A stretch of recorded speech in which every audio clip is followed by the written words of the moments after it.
I want to get emotional now and talk about the place of emotion in investing. So, I've already talked previously about why AI bots are particularly well suited to investing your money on your behalf. They are awake 24/7, they don't need to eat, sleep, or go to the toilet. They can respond faster than a human being can possibly respond, and also they don't have emotions. So they don't suddenly sell if something drops. They are immune to a lot of the emotional weaknesses that can affect us as investors. However, that's not to say that emotion doesn't have a role in your investment, because what an AI can't do for you is it can't help you decide how much you should invest. So let's take a completely hypothetical situation. Let's say you've got a pension pot of £100,000, dollars, whatever it is, right? Question is, should you take that pot and go all in with an AI trading bot?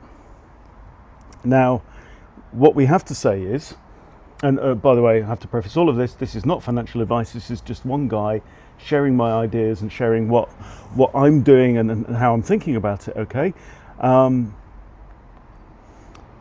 If a system like this, crypto trading with AI, with it being so new and very little track record to go off, you have to view it as high risk, very high risk, speculation rather than investment, okay? So in that context, you'd be mad to put in your 100K. Right? If anyone said to me, oh, I'm going to put in my entire pension pot, I'd say, but don't be a fool. And emotion here is your friend. And the question is, there's the golden rule: don't gamble more than you can afford to lose. Don't invest more than you can afford to lose. So the question is, let's say you put in 10K, okay, and then in a few months, boom, it's gone. Now the question is, will that be annoying? Will it sting? Will it hurt? Or will it cause permanent injury, right?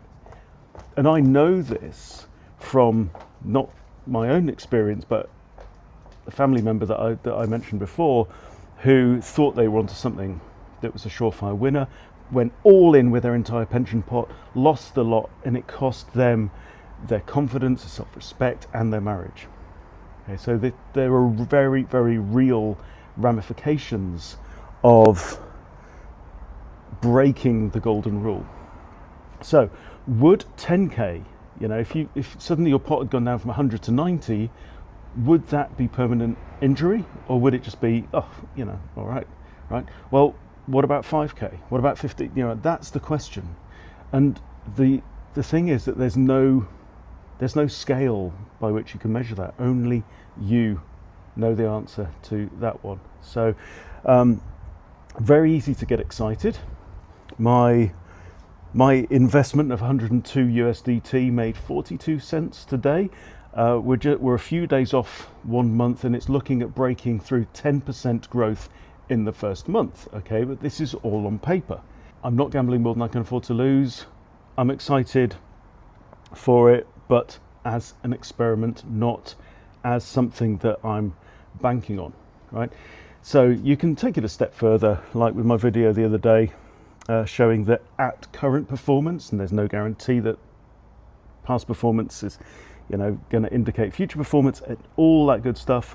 That if you wanted, say, 10K a month to live off, you'd put in about 18 now. At current performance, you would be able to draw off 10K a month. But again, there's a big if around all of this. Just remember the golden rule: don't gamble more than you can afford to lose, and you should be all right.